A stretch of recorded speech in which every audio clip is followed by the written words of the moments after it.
Teman-teman, sudah lihat video ini?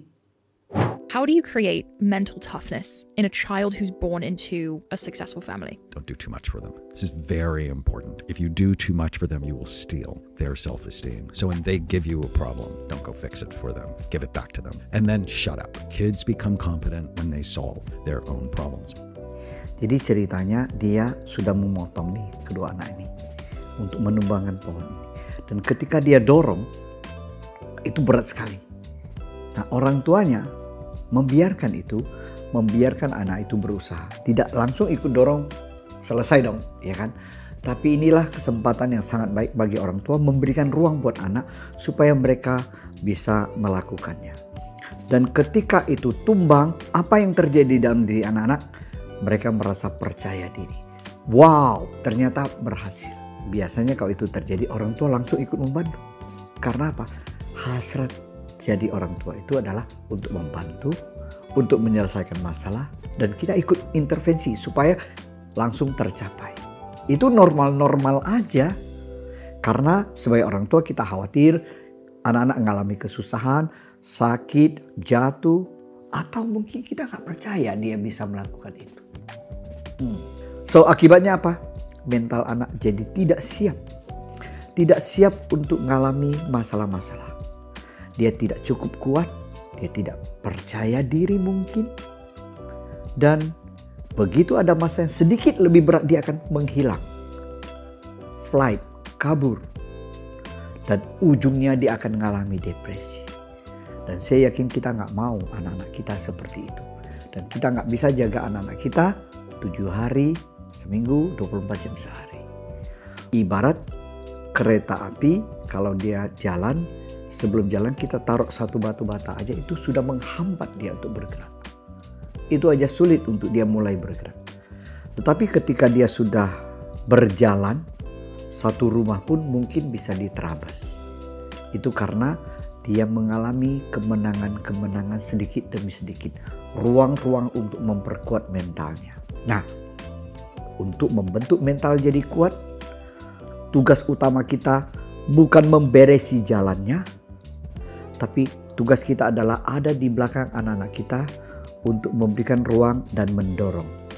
Supaya mereka bisa tahu melewati itu. Ketika mereka menjalani itu, mereka kesakitan tidak kuat, kita ada di belakang mereka untuk menguatkan mereka. Dan kita membiarkan mereka punya ruang salah. Artinya ruang gagal. Oh ini nggak bisa, oh ini nggak bisa. Maka sekali lagi, peran utama kita tentu adalah mendengarkan mereka. Apa keluh kesah mereka? Kita perlu mendukung mereka. Dan mungkin saja kita memberikan saran sesuai kebutuhan. Dan yang paling penting adalah kita selalu siaga apabila hal-hal yang mereka lakukan akan cukup berbahaya. Suatu hari saya punya satu kasus. Seorang anak saya waktu itu mau belajar piano. Dan saya membiarkan dia. Benarkah itu datang dari dia mau belajar piano atau karena pengaruh teman-teman yang belajar piano? Saya bilang, benar, kalau kamu mau belajar piano, benar. Oke, nanti kita cari waktu. Dan saya biarkan sampai akhirnya dia berbulan-bulan, 2 bulan, 3 bulan dia masih bertanya itu.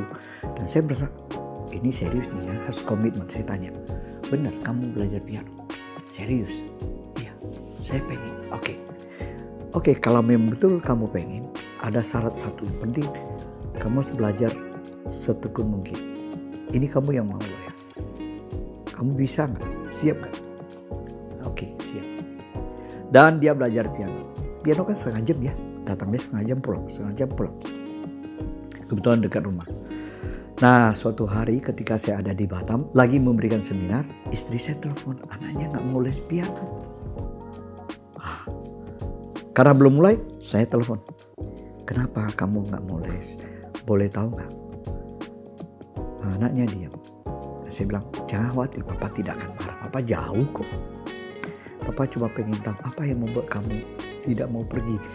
Kan kamu yang janji bahwa dulu kamu akan les piano dengan sangat tekun. Serius gitu kan? Kamu jangan khawatir, kamu ngomong aja. Dan anaknya mengatakan, dia khawatir, dia takut dengan gurunya. Karena hari ini gurunya sudah memberikan tugas dan dia tidak latihan. Kalau salah gurunya suka memukul dia pakai penggaris, bukan begini, tapi begini. Kan sakit ya. Dan anaknya jadi khawatir karena dia tidak latihan. Waktu kami ngobrol sudah lewat 5 menit dari waktu yang seharusnya dia les. Terus saya bilang, oke, gak apa-apa. Kamu mau gak menyelesaikan masalah ini? Mau. Oke. Dan kamu tahu kan Papa jadi guru? Kalau jadi guru, Papa paling suka kalau anak-anaknya jujur. Kalau kamu belum latihan dan takut, kamu datang dan minta maaf. Miss, saya belum latihan. Dan saya takut saya salah. Boleh gak kasih saya waktu? Ini adalah sebuah kesempatan bagi kamu untuk menghadapi masalah. Tapi sekali lagi Papa tidak bisa bantu kamu karena Papa jauh. Gak apa-apa. Waktunya les setengah jam. Kita sudah masuk sampai hampir 10 menit. Kalaupun kamu sampai sana, tinggal 5 menit lagi. Dan kamu tidak jadi les karena waktu selesai, gak masalah. Tapi problem ini kamu bisa selesaikan. Oke? Mau? Oke. Saya tutup, dan ketika saya mulai seminar, ada telepon dari anak saya itu. Terus saya bilang, Bapak Ibu tunggu ya, ini ada telepon penting dari anak.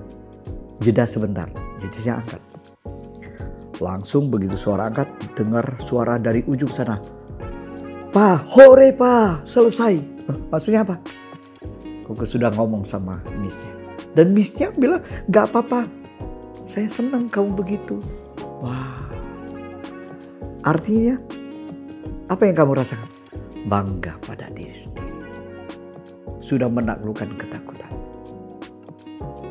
Teman-teman, itu adalah sebuah momen di mana kita memberikan ruang, mendorong, mengencourage dia, memberikan saran, supaya dia bisa melakukan itu. Dan saya yakin itu akan menjadi pengalaman atau bukti sukses yang akan dia pegang seumur hidupnya ke depan. Dan satu hal yang paling penting, mengajar anak-anak bukan melalui kata-kata, tapi dari contoh dan teladan dari kita. Ketika kita punya masalah, apa yang kita lakukan? Marah-marah, mencak-mencak, nyalain orang, atau ketimbang kita marah-marah, kita gunakan energi kita untuk menyelidiki, memperbaiki, dan move forward step by step. Itu akan menjadi contoh dan teladan. Sebagai penutup teman-teman, tidak ada orang tua yang sempurna. Tidak ada yang perfect sama sekali. Tapi tugas kita adalah menjadi orang tua yang lebih baik, menjadi contoh untuk memberikan ruang kepada anak kita menjadi lebih berani. Juga kita juga harus belajar berani untuk melepaskan luka batin kita. Dan kalau kita berani melakukan itu, anak-anak kita akan melihat kita sebagai contoh dan teladan yang baik. Oleh karena itu teman-teman, untuk memberikan kesempatan bagi anak-anak untuk memiliki mental yang kuat, tugas kita bukan memberesi masalah, tugas kita mendorong anak-anak untuk beresin masalah mereka sendiri. Terima kasih.